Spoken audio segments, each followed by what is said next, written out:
Perkenalkan, nama saya Jessica Jempolasi, NIM 2021212627. Sini saya akan membahas materi mengenai prinsip-prinsip hak asasi manusia. Mulai dari nomor 1, mengapa prinsip kesetaraan dalam hak asasi manusia itu penting?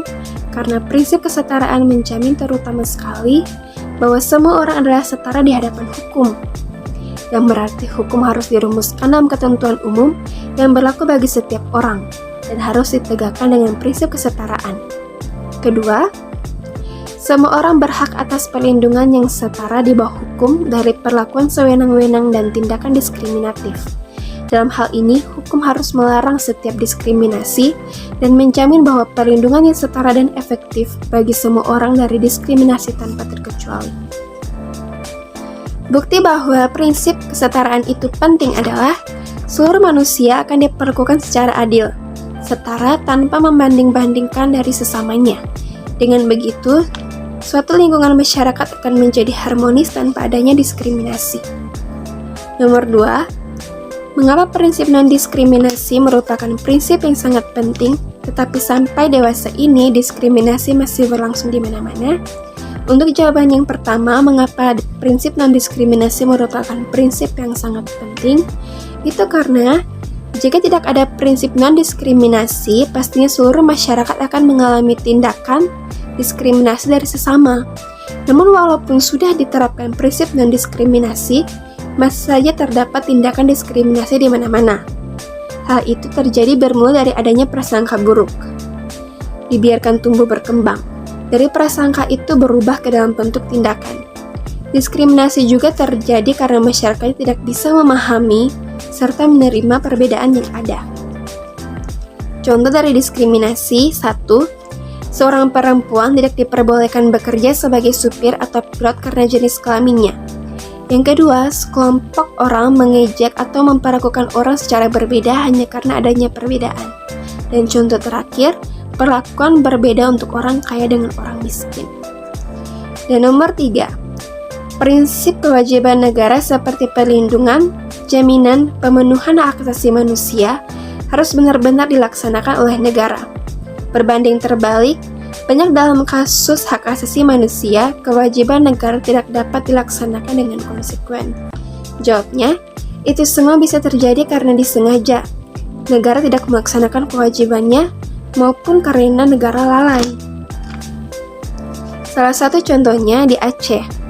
Saat itu PT ExxonMobil dan ABRI yang saat ini dikenal sebagai TNI atau Polri, mereka melakukan pelanggaran hak asasi manusia ketika menjaga fasilitas gas alam pada tahun 2000 dan 2001. Contoh kasus seperti ini menunjukkan bahwa negara gagal memastikan jaminan perlindungan hak asasi manusia bagi para pekerja dan masyarakat sipil terkait atas segala bentuk kejahatan dan dugaan pelanggaran hak asasi manusia yang dilakukan oleh perusahaan yang berkolaborasi dengan aparat keamanan.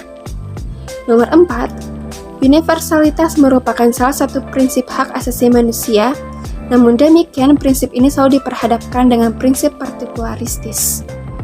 Jawabannya, hak asasi manusia universalitas memiliki artian bahwa sebuah hak asasi manusia akan dianggap sebagai suatu yang dianggap paling penting dan juga mendasar yang berada dalam sebuah kehidupan dari setiap manusia, yang telah melekat pada dirinya sejak sebelum ia lahir hingga meninggal di dunia ini tanpa terkecuali.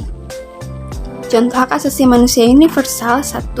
Hak untuk mendapatkan pendidikan, 2.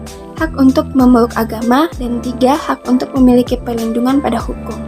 Sedangkan hak asasi manusia juga tidak dilihat secara universal, namun juga bisa dilihat secara partikular. Hak asasi manusia partikular biasanya dianut oleh negara yang berkembang maupun negara timur. Prinsip ini lebih mengutamakan nilai budaya suatu negara tersebut. Contohnya, 1. Di Indo, berdasarkan Undang-Undang Nomor 39 Tahun 1999 tentang Hak Asasi Manusia, Indonesia mendasarkan kepada hak yang dimana berasal dari Tuhan, yang dimana akan memberikan sebuah nilai relatif. Nomor 5, prinsip tidak dapat dibagi-bagi dalam hak asasi manusia, hendak menekankan tentang saling terkaitnya instrumen-instrumen hak asasi manusia. Jawabannya, instrumen-instrumen hak asasi manusia begitu kuat keterkaitannya dengan prinsip-prinsip hak asasi manusia, karena instrumen hak asasi manusia sebagai alat untuk menjadi penegak hak asasi manusia. Contohnya seperti Komnas HAM atau Komisi Nasional Hak Asasi Manusia. Komnas HAM dibentuk berdasarkan keputusan Presiden nomor 50 tahun 1993. Komnas HAM dibentuk untuk melaksanakan fungsi pengkajian, penelitian, penyuluhan, pemantauan, dan mediasi. Yang kedua, Pengadilan Hak Asasi Manusia. Pengadilan Hak Asasi Manusia merupakan pengadilan khusus yang berada di lingkungan peradilan umum yang menganut kasus pelanggaran hak asasi manusia yang bersifat berat. Pengadilan Hak Asasi Manusia ditetapkan dengan Undang-Undang Nomor 26 Tahun 2000. Dan yang nomor terakhir, nomor 6, prinsip martabat manusia merupakan prinsip yang sangat mendasar dalam hak asasi manusia.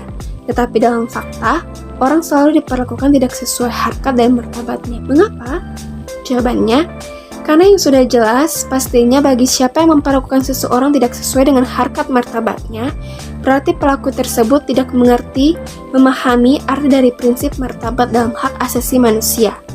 Dan si pelaku tersebut tidak memahami juga arti dari sila kedua Pancasila, yakni kemanusiaan yang adil dan beradab, yang mengandung pengertian bahwa seluruh manusia merupakan makhluk yang beradab dan memiliki keadilan yang setara di mata Tuhan. Dan pastinya, setiap manusia harus diakui dan diperlakukan sesuai dengan harkat dan martabatnya selaku makhluk ciptaan Tuhan yang Maha Esa. Contoh dari seseorang yang diperlakukan tidak sesuai dengan harkat dan martabatnya: 1. Seperti membedakan seseorang karena latar belakang keekonomiannya, seperti memperlakukan orang yang miskin dengan tidak adil. Dan contoh yang kedua, memperlakukan secara tidak adil kepada seseorang yang terlihat lemah dengan cara menindasnya dan hal-hal buruk lainnya seperti tindakan diskriminasi. Demikianlah pembahasan mengenai prinsip-prinsip hak asasi manusia. Saya mohon maaf jika ada salah kata, dan atas perhatiannya saya mengucapkan terima kasih.